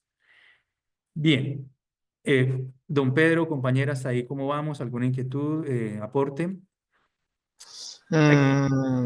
Sí, digamos, en esa cuestión de la gente que se volvió, hay muchos indígenas que se volvieron criminales, sí, digamos, se dejaron ilusionar que por las armas o que por el liderazgo y se volvieron capataces y entonces eran personas que atentaban contra su mismo pueblo, contra sus mismos hermanos, ¿sí? Y pues eso se ve inclusive en la actualidad, en los conflictos armados se ve esa cuestión, ¿no? Pero ahí también tuvo mucho que ver esa situación. Los llamados boys, así les Sí. denominaban los boys. Ahora vamos a ver cómo se organizaba la Casa Arana. Maquiavélico eso. Unos ayudaban incluso hasta a cazar a sus mismos hermanos. Y eso tiene que ver con colonialidad de alienación mental. Usted lo explicaba muy bien, cosas que se siguen viendo hoy en día. Bueno, esto es un poco de la cosmogonía para marcar, queremos marcarles que eran pueblos con civilización, con cosmogonías, y que no eran pueblos incivilizados y sin ciencias ni tecnologías. Cazadores recolectores, está la gente del ritual de Yurupari, para los que nos gustan los mitos, para los profes, el mito del Yurupari, métodos tradicionales para la reparación de abonos y repelentes, ahí la expropiación epistémica también, el guayuco, que es con el cual se vestían, que era hecho de un higuerón y que fue prohibido por las misiones para pasar a los pantalones, la existencia incluso de un calendario, el concepto del vivir bien y el concepto de comer bien que van juntos. Por eso la seguridad alimentaria, por eso la necesidad de la chagra, del no monocultivo, de volver a las formas tradicionales, porque está ligado a la cosmogonía. Cestería, en el cual guardan la memoria, cantos, bailes, medicina tradicional y tejidos, todo un sistema tradicional de producción, de intercambio de semillas, de domesticación, incluso de la yuca brava para sacarle el veneno. Eso es tecnología. Entonces, erróneo seguir creyendo que eran pueblos violentos, antropófagos, incivilizados, porque tenían toda una cosmogonía, toda una organización. Yo creo que eso nos queda muy claro. Incluso aquí podemos ver algún calendario étnico de la cultura del tabaco, integralidad de las actividades humanas con los principios espirituales y con la ciencia, como diría Branislav Malinowski, aquí hay magia, ciencia y religión, porque estamos hablando de la ciencia, de las posiciones astronómicas, solsticios, equinoccios, sistema de rotación y traslación, siembras, conociendo el territorio, el pH, pero también tiene que ver con lo religioso, la preparación, los rituales, la quema, la purificación del territorio, ofrecerle el cultivo a los padres, sabedores, a los padres ancestrales, para que se pueda dar. Todo eso hace parte de una cosmogonía, no podemos decir, para terminar entonces con esto, don Pedro, con esta parte, que eran pueblos incivilizados, carentes de ciencia, tecnología, de saberes. Incluso como dice Orlando Salamea, ningún pueblo es carente de ciencia ni de poesía. ¿De acuerdo? Bueno, compañeros, ¿cómo vamos hasta acá? Bien, ¿cómo estamos de tiempo, profe? Ya casi nos toca, pero ahí vamos terminando. ¿De acuerdo? Que nos falta Sí, un elemento mayúsculo y ahí seguimos. Bueno, vale. los hijos del tabaco y la coca hoy en día en la Amazonía había 35 millones de personas, 222 territorios, 56 pueblos de 14 diferentes etnias lingüísticas, protegidos en 26 millones de hectáreas como tal. Y aquí hay algunas expresiones de la gran diversidad del territorio. Esta es una foto de un barbadense, también de Roger Casemet. Son negros que llegaron al territorio traídos en una diáspora también para la construcción del caucho. Y como dice el abuelo Alejandro Bora, ni siquiera la vorágine, ni siquiera el informe de Sir Roger Casemet hacia el gobierno británico, el famoso libro azul que todos los gobiernos sacan después de unos años por un documentos diplomáticos, luego el libro rojo que lo escribe un inglés, pero a pedido del gobierno colombiano, pues pudieron mostrar o pueden mostrar la magnitud del genocidio y del genocidio. Por lo menos existen entonces una estructura gubernamental, una política de Estado para la violencia estructural en las caucherías, para el racismo, para la exclusión y para la exclusión y para digamos, la violencia estructural. En este caso, Santiago Castro Gómez nos habla de por lo menos 5 elementos que hemos heredado desde el siglo XVI, que hacen parte de la colonialidad, que son la raza, la clase, el género, la sexualidad y la religión. Los 5 los vemos dentro de la colonización del Putumayo. Clase, porque estamos hablando de la explotación de la selva para el beneficio de un capitalismo y de unas casas de famosos apellidos como reyes y demás. Raza, porque esto es un acto profundo de racismo. Género, porque aplicó violencia de género a las mujeres por violación sistemática, embarazo, incluso se dio el tema de esterilización masiva de algunas comunidades. Es decir, hay temas ahí bastante ligados con el tema de la sexualidad, Las mujeres eran tratadas con unos vejámenes sexuales por parte de tanto de caucheros como de colonos y de los dueños de las casas como tal. Entonces ahí estaríamos hablando también de una violencia sexual y de religión, porque obviamente esto no se hubiera podido llevar a cabo sin las misiones y sin la pedagogía del miedo como tal. Por ende, la mayoría de conflictos se han basado en esos elementos y se han solidificado y excusado en discursos políticos, morales, imaginarios y prejuicios que han alimentado la guerra, que la han justificado, porque hay una justificación total de esos hechos, y que la han prolongado a través de la historia. Ayer casi me da un soponcio cuando me dijeron Colombia, llegando al Caquetá y al Putumayo, porque era un gran baldío. ¿Cómo va a ser un gran baldío si ahí están las comunidades? Lo acabamos de ver. Y tenían sus cosmogonías, y tenían sus derechos de propiedad y su ley de origen. Casi me da un soponcio, pero bueno. La idea... Profe, No, baldío, por Dios, don Pedro. profe, ese tema me interesa mucho porque ya lo hemos hablado, ¿no?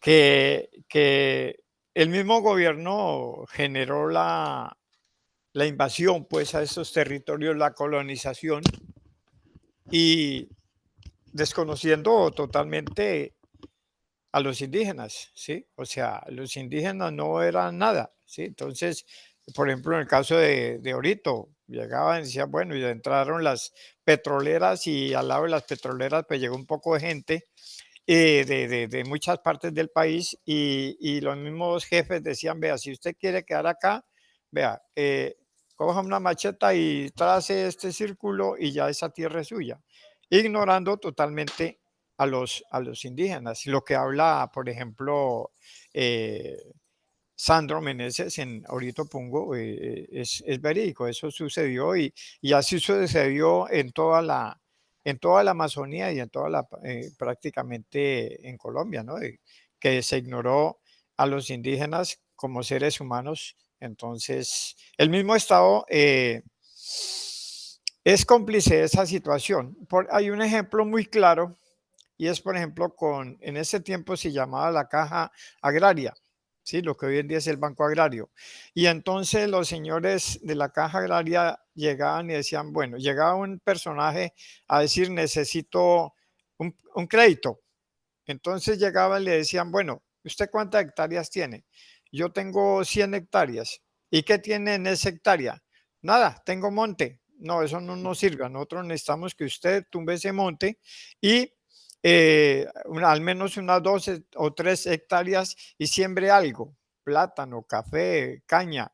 Y ahí sí le prestaban la plata. Entonces ignoraban, o sea, digamos, el bosque, la selva, era tan nulo como los mismos indígenas.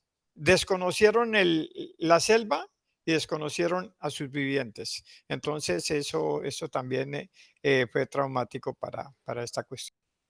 Por eso aseguramos, don Pedro y compañeros, que fue un crimen de Estado por acción o por omisión. Políticas públicas centradas a la explotación, a la colonización, a la civilización, entre comillas, de las comunidades. Me permito leer un fragmento y le damos continuidad. Se llama, el fragmento desde Augusto Gómez López de 1998, sobre cubiadas y guajibiadas. Cuiviadas y cuajibiadas eran las formas como se les llamaban a la cacería indígenas en el Baupés, en el Bichada, en el Orinoco, porque era legal. E incluso algunos afirmaban que no sabían que era crimen matar indígenas. Parece ser que era una estructura mental.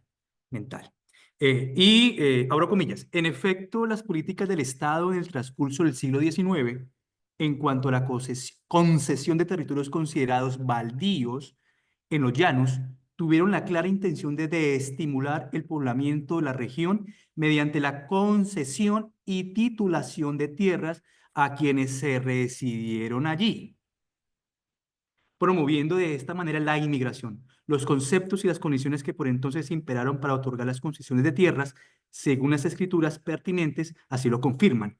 En el transcurso de los años de 1850 a 1870, un gran porcentaje de las tierras baldías concedidas se siguieron destinando para promover la colonización y el poblamiento de Casanare y de San Martín. Dejo ahí la cita.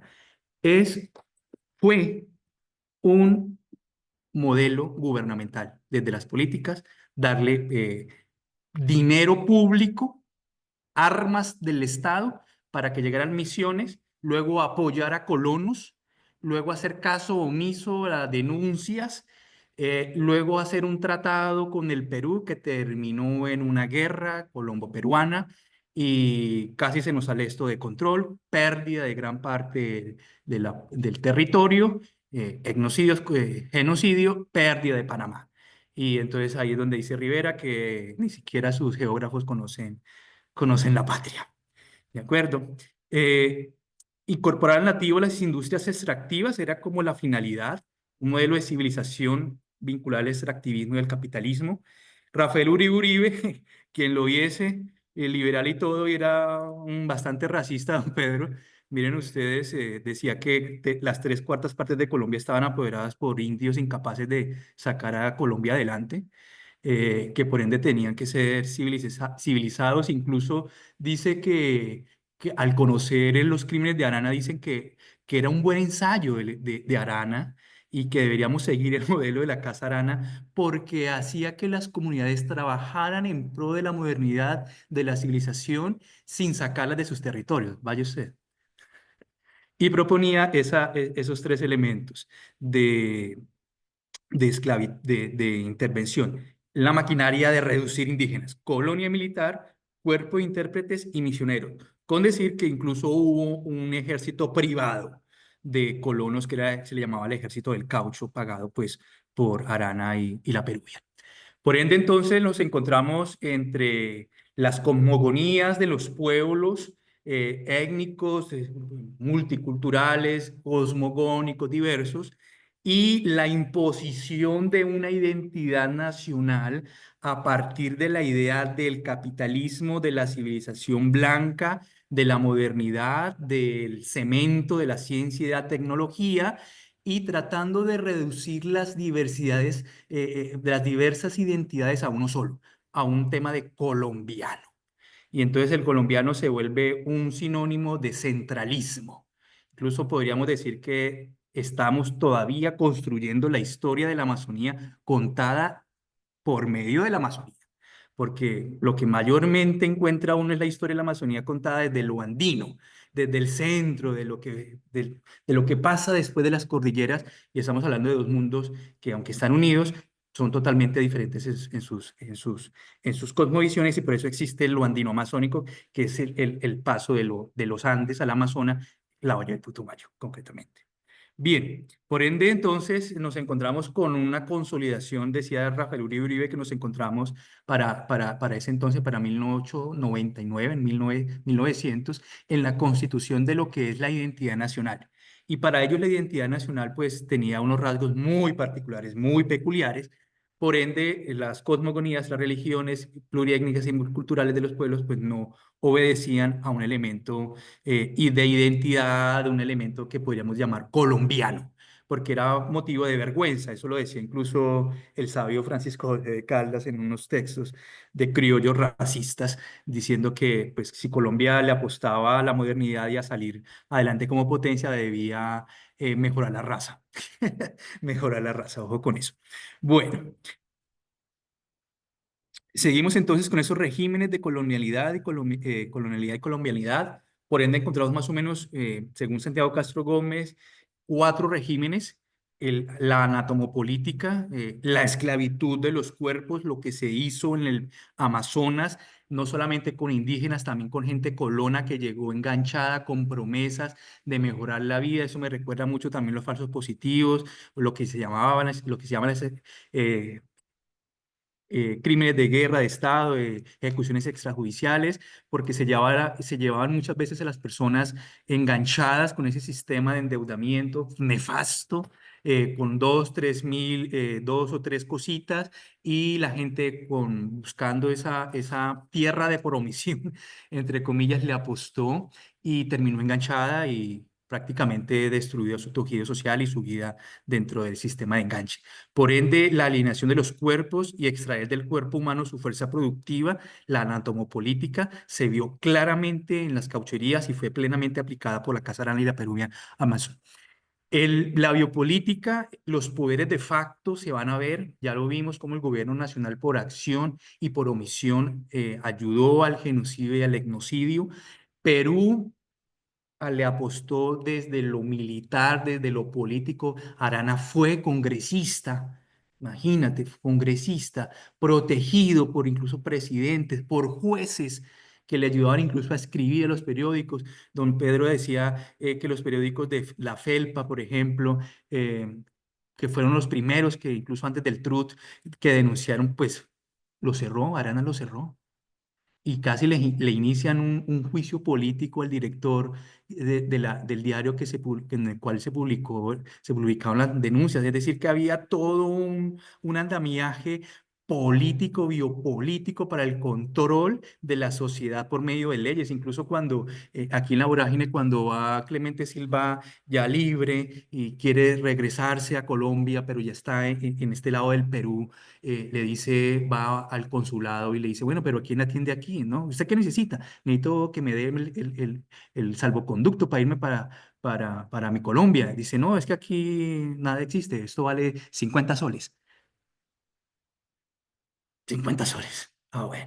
En tal sentido, entonces la biopolítica se ve marcada en el control y los poderes de facto, por ejemplo, los barracones, a ver, prácticamente en pequeños campos de concentración para trabajar en gente encadenada, control de natalidad, asesinatos, infanticidios, todo un tema de biopolítica.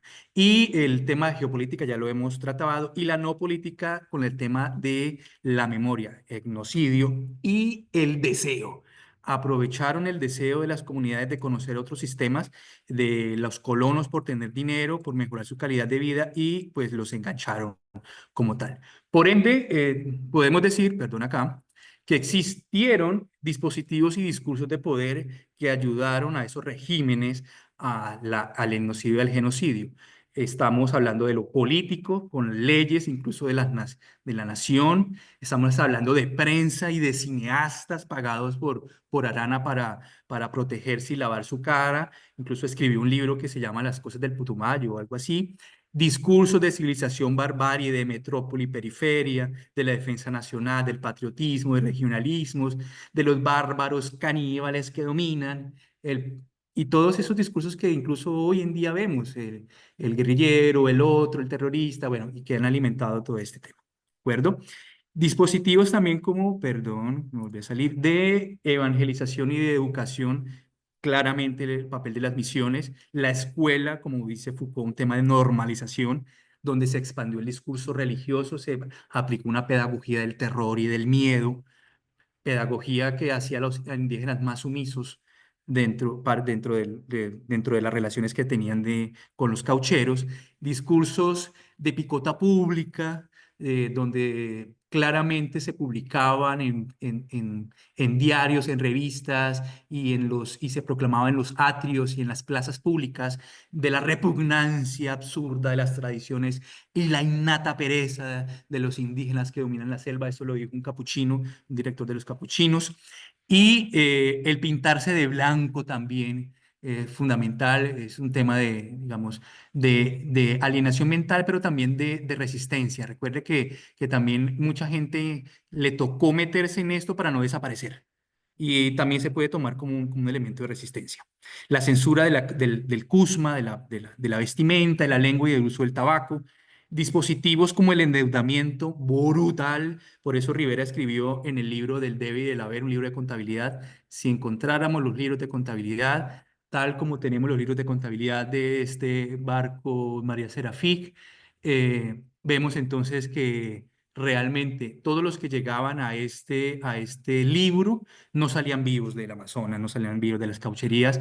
Era un sistema de explotación. Obviamente los indígenas no sabían el tema de peso ni de un valor, entonces una Winchester podía costar 50 kilos de caucho.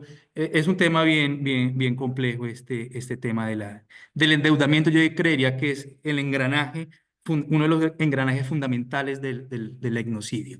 Grilletes, los libros de contabilidad, licores, enfermedades, mutilada de cabello, todo lo que llamaríamos la anatomopolítica, son dispositivos que ejercieron dominación y control de las comunidades. Finalmente, también los traductores del castellano, las Fuerzas Armadas, hubo un ejército del caucho, Perú también llevó militares. La vida sedentaria, al igual que los gitanos, les causaba pavor ver comunidades que iban de aquí para allá, entonces querían tenerlas en un solo sitio, por eso persiguieron a los gitanos en toda la Edad Media. Y la reducción a resguardos, que finalmente es lo que tenemos. Fotomontajes y exhibiciones, pues Arana le pagó a un portugués para que fuera a Francia a estudiar cine, hiciera cortometrajes, hiciera incluso fotomontajes de indígenas comiendo seres humanos para aumentar el discurso de antropofagia y defender su trabajo de civilización, de matanza como tal. Bien, esos son los sitios históricos de los cuales también don Pedro nos estaba hablando. Empezamos en 1750 con las misiones. Pasamos a una época de explotación cauchera, de la explotación de la quinoa entre 1840 y 1878. Explotación del tabaco, eso también tenemos que decirlo. Viajeros, migraciones masivas y atos. Y la revolución industrial que le va a dar luego paso a la fiebre del caucho, que la primera que va de 1879 a 1912. Los primeros colombianos caucheros, Larrañaga y Hernández. Larrañaga fue el primero que llegó a La Chorrera. Ese es el Malinche. Ese es el Malinche de la historia, porque el tipo llegó allá con buenas intenciones, llevando medicina, llevando comida, llevando cosas. Se hizo amigo incluso hasta del mismo jefe Huitoto, aprendió la lengua, se casó con una de las compañeras de la comunidad. Luego empezó a montar su negocio. Los indígenas le ayudaban porque lo asumían como parte de la comunidad. Luego llegó Arana y se volvió socio de Arana y creo que terminó envenenado por el mismo Arana, porque es un tema de monopolio y entre todos se asesinaban, eso también que había que decirlo. Llega la Chorrera en 1880, es decir, que la Chorrera desde esa época ya empezó con la explotación como tal.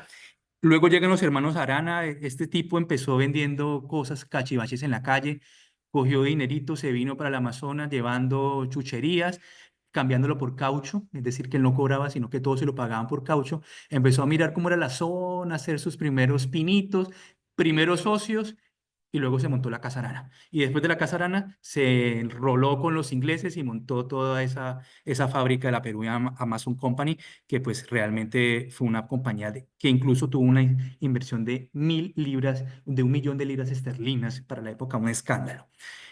¿Por qué se bloquea el caucho con la relación de Neiva, Suaza, Florencia y Putumayo con la extracción del caucho? Por la guerra de los 1000 días. Salía muy costoso y aquí se vivió la guerra de los 1000 días, incluso ahí donde vivimos, en la zona del oriente de Neiva. Hizo imposible el tráfico, su vida. Entonces vieron que como ya habían buques, ya habían sistemas de vapor y ya los hermanos Reyes habían dejado un andamiaje de la quinoa, pues aprovecharon esas rutas, invirtieron más y la sacaron por Iquito. El caucho llegaba a Iquito y se mandaba para Liverpool y los otros grandes barcaderos del capitalismo europeo. 1930 se fundó la Casa Arana con hermanos, eran varios, insisto con esto. Para 1907, 4 años después, ya el monopolio era de ellos. Y se funda la Peruvian Amazon Company. Primeras denuncias por Hindenburg en El Paraíso del Diablo para 1907. La Felpa y La Sanción, los dos periódicos de Iquito de Perú. Robochún y Casemet, importantísimos. Y los que siguen aquí son algunos indígenas que ofrecieron resistencia. Para 1922 se firmó el Tratado Salomón Lozano, pero ese tratado fue, digamos, golpeado por Arana y se llevó a la guerra colombo-peruana en 1932, cosa que por ahí nos dejó una guía, el Cándido Leguízamo, aquí tenemos un muerto también. Bueno, en fin. Para 1934, Carlos Loaiza, uno de la infamia, estos tienen apellidos y nombres, y descendientes que incluso como los de Arana fueron indemnizados después de que se les prohibió el tema del caucho, les pidieron indemnización a Colombia y a Perú por los indígenas que habían dejado porque le hacían parte de su inventario y por las tierras que habían perdido. porque fueron más de 6 millones de hectáreas adjudicadas. Se hicieron movimientos, hay dos movimientos grandes que están marcados ahí en Casamet, uno de ellos de 6.719 indígenas que fueron llevados de un territorio equidistante a otro en una diáspora profunda. Por eso la compañera hablaba de que Cofanes estaban abajo y ahora están arriba en el Putumayo. Y aproximadamente el 50% de la población murió. Estamos hablando que entre 50.000 y 60, entre 30.000 y 40.000, esas cifras también estaban todavía pues ofreciendo en debate como tal. La Casa Arana funcionó de 1907 a 1932, escalofriante. Los Arana empezaron como vendedores, terminaron como senadores y mueren en la impunidad como Pinochet en 1951 e indemnizados por haber sufrido vejámenes y expropiación de sus economías. Una financiación que provenía del monopolio, una plata propia de Arana, pero también bancos judíos, franceses, ingleses, creo que también por ahí hay unos luso-brasileños, obviamente Inglaterra con 1 millón de libras esterlinas, que por eso mandaron a Casemet. Básicamente la banca sostenía esto también. Y aparte de la casa, se hacía, de la hacienda, de la casa como tal, se construyó el modelo de la tienda. La tienda era del dueño de la hacienda, de Arana. En la tienda se le vendía todo: toallas higiénicas, medicinas, licor, comida, escopetas, hamacas, machetes, hachas. Es decir, se les vendía todo para que hicieran su trabajo y se les cobraba con caucho. Ese era como el sistema digamos, de financiación. Y en la estructura están los bancos, los importadores y exportadores, las casas abastecedoras, comerciantes locales, capataces, que en su gran mayoría eran colonos y barbadenses, jefes de sección y los famosos boys o sicarios, que eran mismos indígenas alienados mentalmente que mataron a su mismo pueblo. Modus operandi, pues peleas limítrofes, porque es que se había convenido ni que Perú se metía ni que Colombia, entonces era tierra de nadie. El infierno, el demonio, el diablo. Endeudamiento, el sistema de enganche nefasto, lo más asqueroso que se pudo dar en tema de esclavitud, violación a derechos humanos, ejército del caucho también, incluso Perú enviaba fuerzas armadas de su estado para proteger a Arana, para asesinar, para saquear y para ejercer control, control político, geopolítico. Tanto así que invadió la Amazonía y por eso se terminó en la guerra. Zonas de extensión más o menos de 5 millones de hectáreas entre los ríos Putumayo y Caquetá. 1.000 empleados blancos, 300.000 indígenas esclavizados. 2 centros de explotación, La Chorrera con 40 secciones y El Encanto 15 secciones. Es decir, La Chorrera y El Encanto recibían el caucho que venían de las otras zonas, de otros lotes. De ahí se bajaba Iquito y de ahí se sacaba para los mercados internacionales.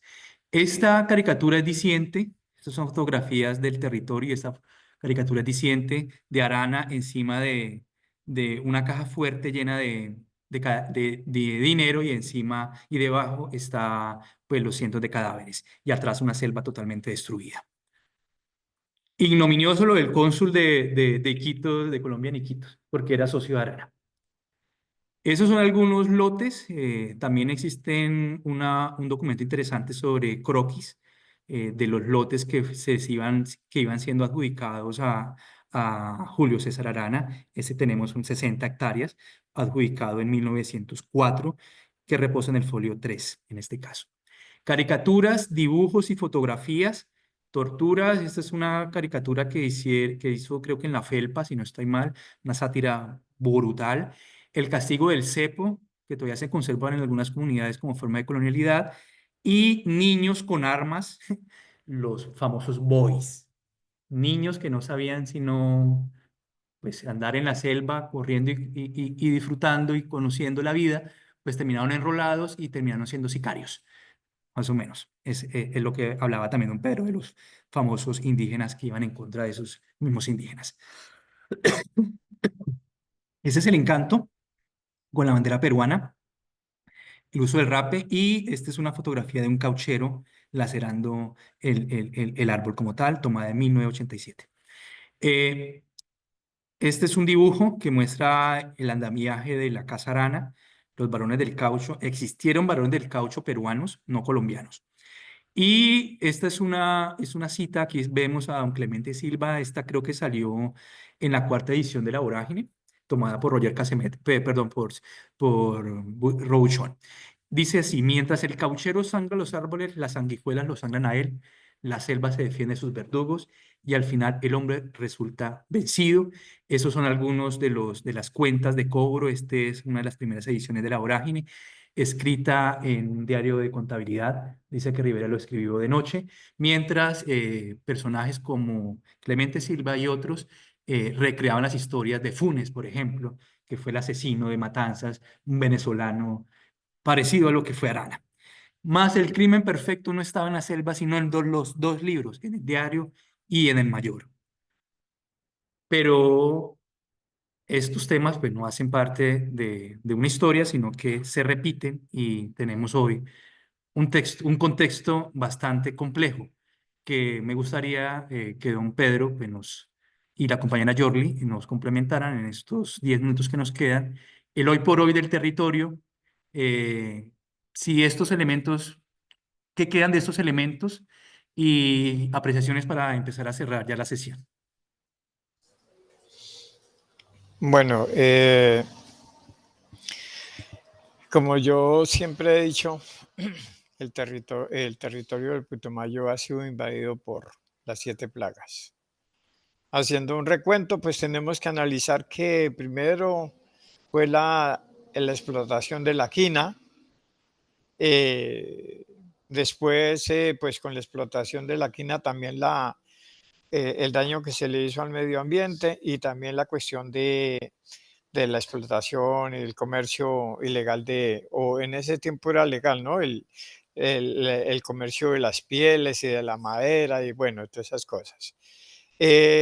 Después, ya más tarde, digamos por allá, creo que en 1940, 45, llegaron las petroleras como la Texas, la Exxon Petroleum Company, y entonces hubo esa gran invasión de los colonos que pues allá los fueron, digamos, los corrían porque los grandes capitalistas necesitaban esas tierras fértiles del Valle del Cauca, de la Sabana de Bogotá, bueno, de todas esas regiones.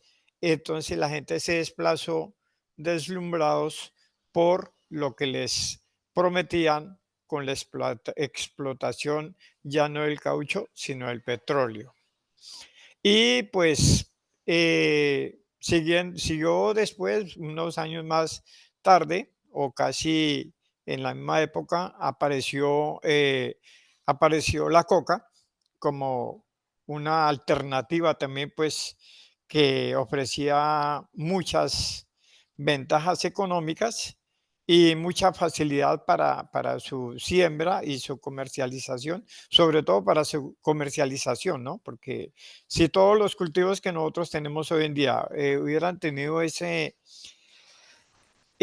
comercialización tan exacta que tuvo la coca, pues el Putumayo estaría inundado de unos proyectos muy buenos y estaríamos inundados de Sacha Inchi, de azaí, de cocona, de copazú y todo eso. Pero no, se centró todo fue en el monocultivo de la coca, que pues ya sabemos que no ha traído, digamos, para el cultivador, para el cosechero, no ha traído cosas muy buenas. Y son, como siempre, pues son unos muy pocos los personajes que se lucran de este tipo de situaciones. Y tenemos también otro mal que desafortunadamente nos afectó, y fueron las pirámides, ¿sí? Las pirámides fue un episodio también que dejó al Putumayo mal parado, pues porque con esta cuestión de esas pirámides, pues la gente dejó de trabajar, el campo, ya la mano de obra era muy costosa, y pues no, a la final, pues al fin pirámide pues se reventó y pues quedamos en nada, quedamos otra vez fregados como siempre. Y en este momento, pues, hay como en este momento podemos decir, para concluir mi intervención, creo que en este momento hay un auge de cosas buenas. La gente ya está pensando en otra situación, en otra economía, la economía lícita, entonces ya estamos hablando mucho de Sacha Inchi, estamos hablando del açaí, por ejemplo, este fin de semana pasado, esta semana se hizo el primer Congreso Internacional del Açaí. Bueno, pues todo tiene una connotación política, pero de todas maneras ya se está hablando de cosas legales. Entonces, eso es, digamos, a grosso modo lo que yo puedo aportar en este momento y decir que sí, realmente el Putumayo, a pesar de todas sus vejámenes que ha tenido en este momento, estamos como yo estoy viendo como la luz en el túnel. Yo pienso y tengo mucho optimismo que todo lo que se está haciendo va a ser para un Putumayo mejor. Le cedo la palabra a mi compañera Jordi. Vamos con la compañera Yorli para que nos ayude a hacer un modo de cierre en estos 5 minuticos y ya con eso finiquitamos. Bueno, ya don Pedro habló sobre todas las estaciones que ha tenido nuestro departamento, que ha afectado mucho a los pueblos ancestrales de este territorio y que pues gravemente nos hemos ido extinguiendo, pero sí sigue ocurriendo todavía, ¿no? Y pues todo eso ocurrió, digamos, apoyado por el Estado, por las Fuerzas Armadas. Entonces, pero como dice don Pedro, estamos pensando ya y estamos actuando en cambiar estas posibilidades de tener un buen vivir, porque la violencia que hemos vivido ha sido muy fuerte desde la colonización. Siempre se habla de la violencia, que no, que los grupos armados, pero nunca se habla de la violencia que tuvo que vivir los pueblos ancestrales, toda la colonización y la evangelización. Le arrancaron su cultura, su lengua materna, sus creencias, se las arrancaron al llegar la evangelización y la colonización. Entonces, es importante también reconocer que tenemos que es aprender a reconocer nuestro territorio, dónde tenemos puestos los pies, qué necesita este territorio. Entonces, acá pueden traer todos los cultivos que sean para mejorar las economías, pero si no sabemos en qué territorio estamos, entonces será muy difícil poder trabajar. Somos un territorio de chagras, nuestros abuelos sabían por qué sembraban. Entonces, los monocultivos no es para nuestro territorio. Así sea todos los cultivos legales. Entonces, aprender a reconocer el territorio y qué estamos haciendo. Entonces, nos hemos mirado que una de las formas de mantener, conservar y volver a sembrar y recoger todo lo que se había regado, las contaminaciones, es a través de un turismo responsable, a saberlo hacer también. Entonces estamos en ese proceso de turismo, de volver a sembrar para que vuelva a crecer el bosque, vuelvan a llegar los animales, mirar cómo se cultiva. Entonces, pues eso es lo que queremos ahora, como también ancestral de este territorio, como una putumayense, una mujer cofán indígena que ama este territorio. Entonces, yo digo, estaba hablando, yo recibo turistas extranjeros, estamos hablando con un extranjero, le digo, Colombia tiene cosas maravillosas, también el Putumayo, también todo eso cultural, somos biodiversos. Muchos colombianos sueñan tienen el sueño americano, pero yo sueño con tener una Colombia libre y bonita. Gracias. Bueno, esto pues vamos, ya cerramos, ya el tiempo se nos fue. Creo que alcanzamos a evacuar los 4 momentos, haciendo énfasis en algunos más que en otros. Compartimos palabra, demos el cierre. Yo doy gracias a la compañera Yorli, por supuesto a don Pedro, a la gente que nos acompañó, a la biblioteca, a mi compañera sentimental Laura y a mi compañera de trabajo Clara Elena también. Don Pedro y Yorli, despidámonos y propongámonos para una próxima oportunidad ahondar en cosmogonías y en un futuro estará visitándolos y haciendo un recorrido por el territorio que nos queda pendiente. Bueno, sí, muy importante esta charla me parece y pues cordialmente invitado al Putumayo.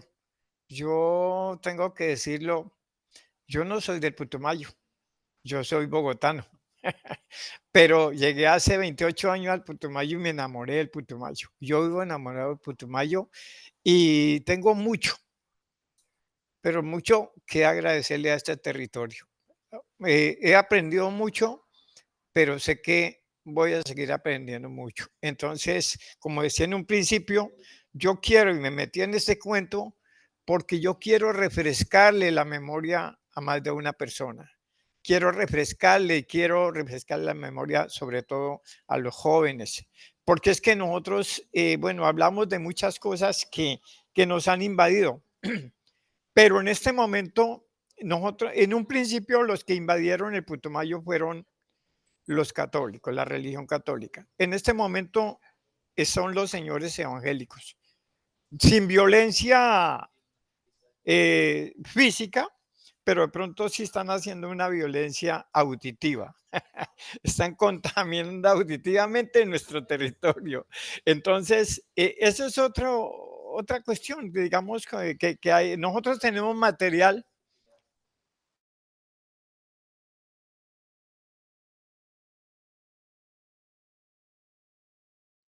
¿Qué se nos pasó ahí? ¿Se nos fue la comunicación con don Pedro? Turístico, se llama Ruta Chigatusa. Cuando quiera venir, bienvenido. Vale. Gracias a ustedes dos, gracias a la audiencia y así damos por finalizada esta sesión. Esperamos encontrarnos muy pronto nuevamente en estas charlas de región y de construcción de memoria. Hasta luego, muchas gracias, feliz día. Bueno, feliz día. Gracias. Estamos hablando